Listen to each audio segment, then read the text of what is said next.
ओम शांति। बाबा good morning. आज बाबा के 21 मई 2022 के महावाक्य हैं। बाबा ने सार में कहा, मीठे बच्चे, श्रीमत में कभी मनमत मिक्स नहीं करना। मनमत पर चलना माना अपनी तकदीर को लकीर लगाना। मनमत पर चलना माना अपनी तकदीर को लकीर लगाना। बाबा ने प्रश्न पूछा, बच्चों को बाप से कौन सी उम्मीद नहीं रखनी चाहिए? क्या कहेंगे? बच्चों को बाप से कौन सी उम्मीद नहीं रखनी चाहिए? तो देखो बाबा ने उत्तर में कहा, बाबा कहते, कई बच्चे कहते हैं बाबा हमारी बीमारी ठीक कर दो, कुछ कृपा करो। बाबा कहते, ये तो तुम्हारे पुराने ऑर्गन्स हैं, थोड़ी बहुत तकलीफ तो होगी ही, इसमें बाबा क्या करे? कोई मर गया, दिवाला निकल गया, तो इसमें बाबा से कृपा क्या मांगते हो? ये तो तुम्हारा हिसाब किताब है। हाँ, योग बल से तुम्हारी आयु बढ़ सकती है, जितना हो सके योग बल से काम लो। ये बाबा ने रास्ता दिखा दिया। और गीत क्या सुना? तूने रात गवाई सोई थी। ओम शांति। बच्चों को ओम का अर्थ तो बताया है, ऐसे नहीं कि ओम माना भगवान। ओम अर्थात अहम, अर्थात मैं कौन? मेरे ये ऑर्गन्स। बाप भी कहते हैं अहम आत्मा, परंतु मैं परम आत्मा हूँ, माना परमात्मा हूँ। वो है परम धाम निवासी परम पिता परमात्मा।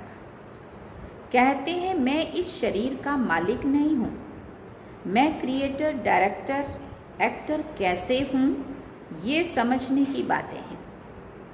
मैं स्वर्ग का रचयिता जरूर हूँ, सत्युग को रचकर कलयुग का विनाश जरूर कराना ही है। मैं करण करावनहार होने के कारण मैं करता हूँ, मैं कराता हूँ। ये कौन कहते हैं? किसने कहा? परम पिता परमात्मा। फिर कहते हैं मैं ब्रह्मांड का भी मालिक हूँ। जब बाप के साथ रहते हो उनको स्वीट होम भी कहते हैं। फिर जब सृष्टि रची जाती है तो पहले ब्राह्मण रचते हैं, जो फिर देवता बनते हैं। वो पूरे 84 जन्म लेते हैं। शिव बाबा एवर पूज्य है। आत्मा को तो पुनर्जन्म लेना ही है, बाकी 84 लाख तो हो नहीं सकते। बाप कहते हैं तुम भी अपने जन्मों को नहीं जानते हो, मैं बताता हूँ। 84 का चक्र कहा जाता है, 84 लाख का नहीं। इस चक्र को याद करने से तुम चक्रवर्ती राजा बनते हो। अब बाप कहते हैं मैं माम एकम याद करो, देह सहित देह के सभी संबंधों को भूल जाओ। अब तुम्हारा ये अंतिम जन्म है। जब तक ये बात बुद्धि में नहीं आई है तब तक समझेंगे नहीं। ये पुराना शरीर, पुरानी दुनिया है, ये देह तो खलास हो जाएंगी। कहावत भी है आप मुए मर गई दुनिया। ये पुरुषार्थ का थोड़ा सा संगम का समय है। बच्चे पूछते हैं बाबा ये ज्ञान कब तक चलेगा? जब तक भविष्य दैवी राजधानी स्थापन हो जाए तब तक सुनाते ही रहेंगे। क्या कहा बाबा ने? अगर हमने पूछा कि बाबा ये ज्ञान कब तक चलेगा, तो बाबा ने क्या कहा? जब तक भविष्य राजधानी स्थापन नहीं हो जाती तब तक ये चलता रहेगा, सुनाते रहेंगे। इम्तिहान पूरा होगा, फिर ट्रांसफर होंगे नई दुनिया में। जब तक शरीर को कुछ न कुछ होता रहता है, ये शारीरिक रोग भी कर्म भोग है। बाबा का ये शरीर कितना प्रिय है, तो भी खांसी आदि होती है तो बाबा कहते हैं ये तो तुम्हारे ऑर्गन्स पुराने हो गए हैं, इसलिए तकलीफ होती है। इसमें बाबा मदद करे ये उम्मीद नहीं रखनी चाहिए। दिवाला निकल गया, बीमार हो गया, बाप कहेंगे ये तुम्हारा हिसाब किताब है। हाँ, फिर भी योग बल से आयु बढ़ेगी, तुमको ही फायदा है। अपनी मेहनत करो, कृपा नहीं मांगो। बाप की याद में कल्याण है, जितना हो सके योग बल से काम लो। गाते हैं ना, मुझे पलकों में छिपा लो, प्रिय चीज को नूरे रत्न प्राण प्यारी कहते हैं। परंतु बाबा ने कहा ये बाप तो बहुत प्रिय है ना प्रिय, परंतु है गुप्त, इसलिए लव पूरा नहीं ठहरता। जैसे बाबा से प्यार होना चाहिए वो पूरा अच्छे से नहीं होता, क्योंकि खुद हम अपने को दे के उसमें भान में आ जाते हैं और बाबा निराकार है, इसलिए वो पूरा उस स्वरूप में नहीं टिकते। इसलिए बाबा के लिए उतना वो पूरा प्यार अंदर से नहीं उठता। नहीं तो उसके लिए कितना प्यार होना चाहिए, जो बात मत पूछो। बच्चों को तो बाप पलकों में छिपा लेते हैं। पलकें कोई ये आंखें नहीं, ये तो बुद्धि से याद रखना है कि ये ज्ञान हमको कौन दे रहे हैं। मोस्ट विलव निराकार बाप, जिसकी ही महिमा है पतित पावन, ज्ञान का सागर, सुख का सागर, उनको फिर सर्वव्यापी कह देते हैं। तो फिर हर एक मनुष्य ज्ञान का सागर, सुख का सागर होना चाहिए, परंतु नहीं, हर आत्मा को अपना अविनाशी पार्ट मिला हुआ है। ये है बहुत गुप्त बातें। पहले तो बाप का परिचय देना है। पारलौकिक बाप स्वर्ग की रचना रचते हैं। सतयुग सचखंड में देवी देवताओं का राज्य होता है, जो नई दुनिया बाप रचते हैं। कहते हैं मैं आता ही हूँ पतितों को पावन बनाने। तो पति सृष्टि में आकर पावन बनाना पड़े ना। गाते भी हैं ब्रह्मा द्वारा स्थापना, तो उनके मुख द्वारा ज्ञान सुनाते और श्रेष्ठ कर्म सिखलाते हैं। बच्चों को कहते हैं मैं तुमको ऐसे कर्म सिखाता हूँ जो वहाँ तुम्हारे कर्म विकर्म नहीं होंगे, क्योंकि वहाँ माया है ही नहीं, इसलिए तुम्हारे कर्म अकर्म बन जाते हैं। यहाँ माया है, इसलिए तुम्हारे कर्म विकर्म बन जाते हैं। माया के राज्य में जो कुछ भी करेंगे वो उल्टा ही करेंगे। अब बाप कहते हैं बाप कहते हैं मेरे द्वारा तुम सब कुछ जान जाते हो। वो लोग साधना आदि करते हैं परमात्मा से मिलने के लिए, अनेक प्रकार के हठ योग आदि सिखाते हैं। यहाँ तो बस एक बाप को याद करना है। मुख से शिव बाबा भी नहीं कहना है। ये तो बुद्धि की यात्रा है। जितना याद करेंगे उतना रुद्रमाला का दाना बनेंगे, बाप के नजदीक आएंगे। शिव बाबा के गले का हार बनना या रुद्रमाला में नजदीक आना उसकी है रेस। चार्ट रखना है तो अंतमति सो गति हो जाएगी। देह भी याद ना पड़े ऐसी अवस्था चाहिए। बाप कहते हैं अब तुमको हीरे जैसा जन्म मिला है, तो मेरे लाडले बच्चे, नींद को जीतने वाले बच्चे, कम से कम 8 घंटा मेरी याद में रहो। चार्ट रखो, हम सारे दिन में कितना याद की यात्रा पर रहते हैं, कहाँ खड़े तो नहीं हो जाते हैं। बाप को याद करने से वर्षा भी बुद्धि में रहेगा। प्रवृत्ति मार्ग है ना, नंबर 1 है बाप का स्थापन किया हुआ स्वर्ग का देवी देवता धर्म। बाप राजयोग सिखलाकर स्वर्ग का मालिक बनाते हैं, फिर ये ज्ञान प्राय लोप हो जाता है। तो फिर ये ज्ञान शास्त्रों में कहाँ से आया? रामायण आदि तो पीछे बनाई है, सारी दुनिया ही लंका है, रावण का राज्य है ना। बंदर जैसे मनुष्य को पवित्र मंदिर लायक बनाकर रावण राज्य को खत्म कर देते हैं। सदगति दाता बाप ज्ञान देते हैं सदगति के लिए, उनको सदगति करनी है अंत में। अब बाप कहते हैं बच्चे और सबको छोड़ एक मेरे से सुनो। मैं तुमको फिर से सभी वेदों शास्त्रों का सार सुनाता हूँ। ये ज्ञान तो बाप सन्मुख देते हैं, फिर तो विनाश हो जाता है। फिर जब द्वापर में खोजते हैं तो वही गीता शास्त्र आदि निकल आते हैं। भक्ति मार्ग के लिए जरूर वही सामग्री चाहिए जो अभी तुम देखते हो। औरों का ज्ञान तो परंपरा से चला आता है, ये ज्ञान तो यहाँ ही खत्म हो जाता है। बाद में जब खोजते हैं तो यही शास्त्र आदि हाथ में आते हैं, इसलिए इनको अनादि कह देते हैं। अब अनादि माना ये सतयुग त्रेता से नहीं था, तब ये चीजें दबी हुई थी अंदर, लेकिन अभी संगम युग पर आकल युग से अभी जो अंत हुआ सृष्टि का, तो ये चीजें सारी अंदर दब गई। फिर जैसे जैसे परिवर्तन हुआ, फिर से द्वापर से माना सतयुग त्रेता में तो ये दबी हुई थी चीजें अंदर। तो दबी हुई चीजें जब ये बाहर निकली और अंदर आत्मा में जो संस्कार में भी मर्ज हो गए थे वो भी इमर्ज हुए, तो वो कहते हैं ये तो परंपरा से चला है।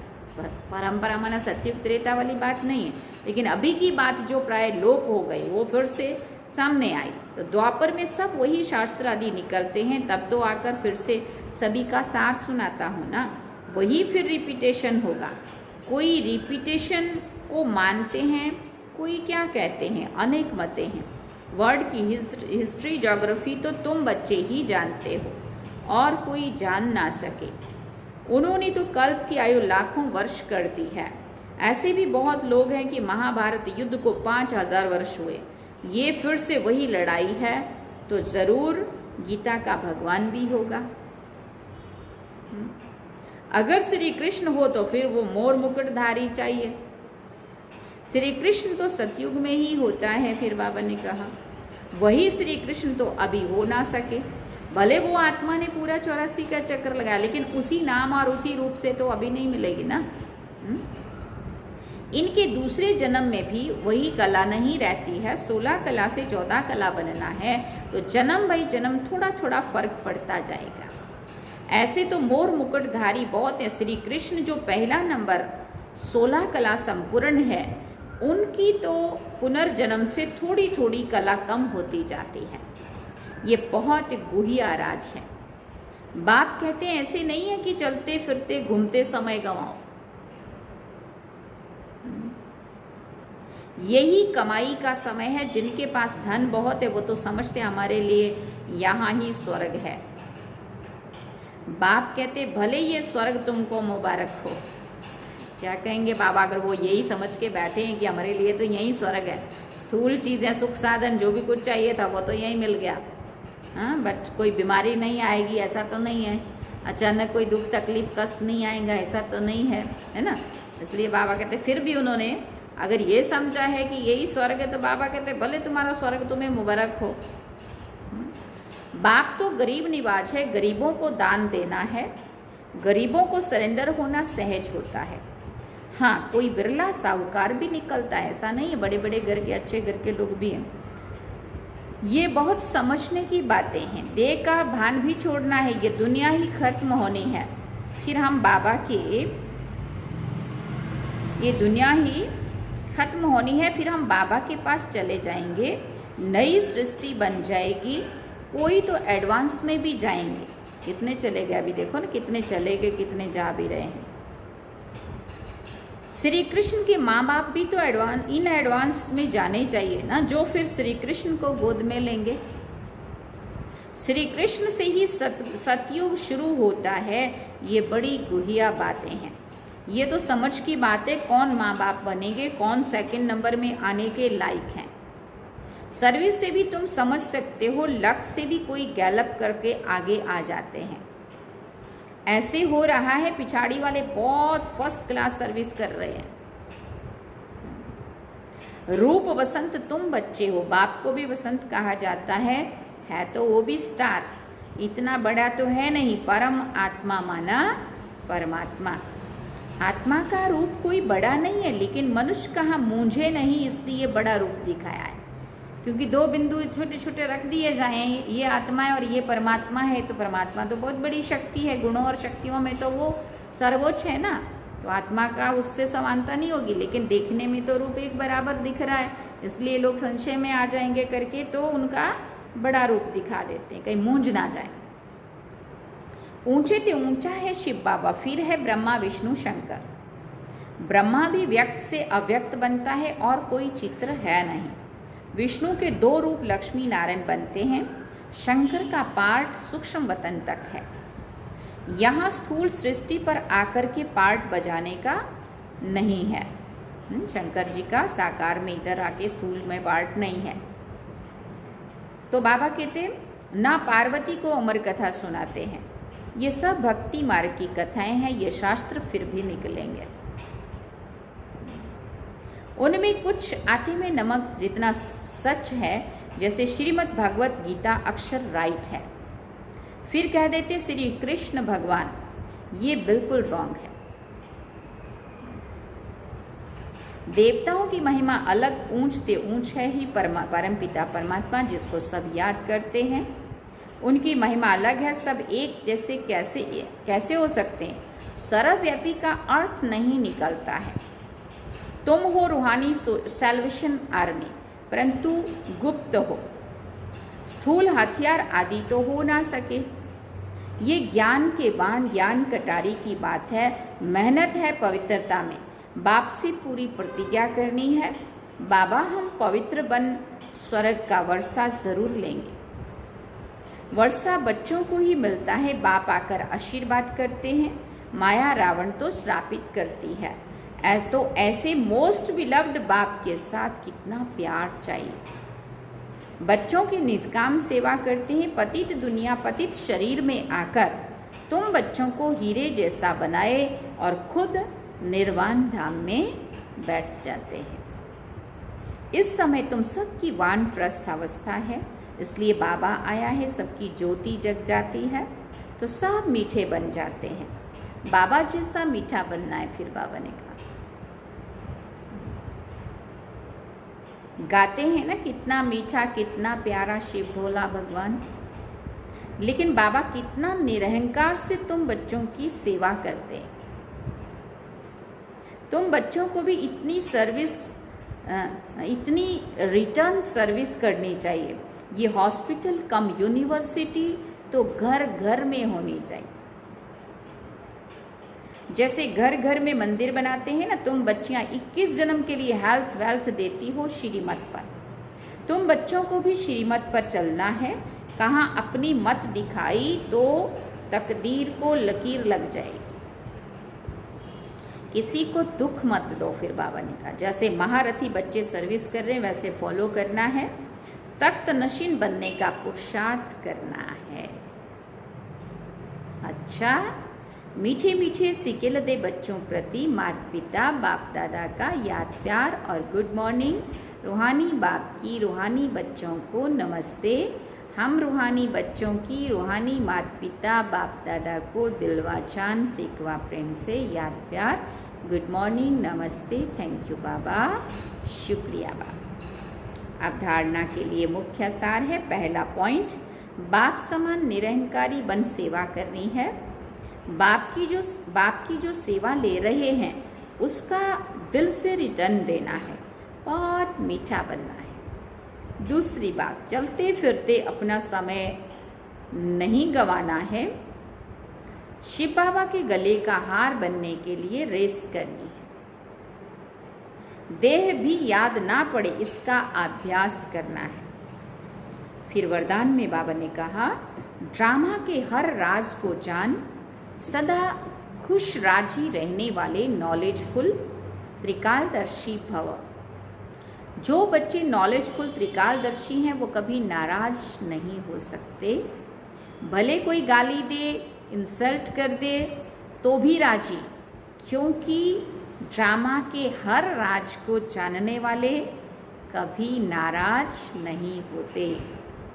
नाराज वो होता है जो राज को नहीं जानता है। बाबा ने जब कह दिया हर आत्मा अपना पार्ट परफेक्ट बजा रही है, इसलिए हम उससे नाराज होने का क्या मतलब है ना, क्योंकि बाबा ने बोला ये ड्रामा है और ड्रामा में हर एक आत्मा अपना पार्ट परफेक्ट बजा रही है। तो अगर हम ड्रामा को स्वीकार कर लेते हैं तो फिर क्यों क्या के प्रश्न नहीं उठते और नाराज होने की बात ही नहीं होती। हर आत्मा के प्रति फिर भी रहम की भावना आएगी, बट नफरत नहीं आएगी। बाबा कहते नाराज वो होते हैं जो राज को नहीं जानते। इसलिए सदैव ये स्मृति रखो कि भगवान बाप के बच्चे बनकर भी राजी नहीं होंगे तो कब होंगे। तो अभी जो खुश भी हैं, राजी भी हैं, वही बाप के समीप और समान है। बाबा ने स्लोगन में कहा, जो व्यर्थ से इनोसेंट रहता है वही सच्चा सच्चा सेंट है। सेंट माना महात्मा, महात्मा माना महान आत्मा।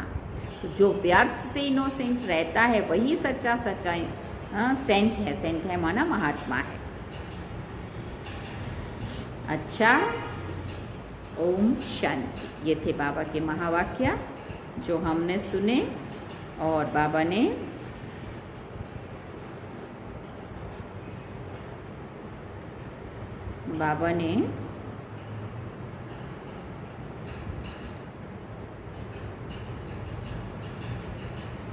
सार में बाबा ने कहा, मीठे बच्चे श्रीमत में कभी मनमत मिक्स नहीं करना। मनमत पर चलना माना अपनी तकदीर को लकीर लगाना। और गीत में क्या था, तूने रात गवाई सोई। अच्छा, ओम शांति। ये थे बाबा के आज के महावाक्य। अब हम बाबा को याद करें।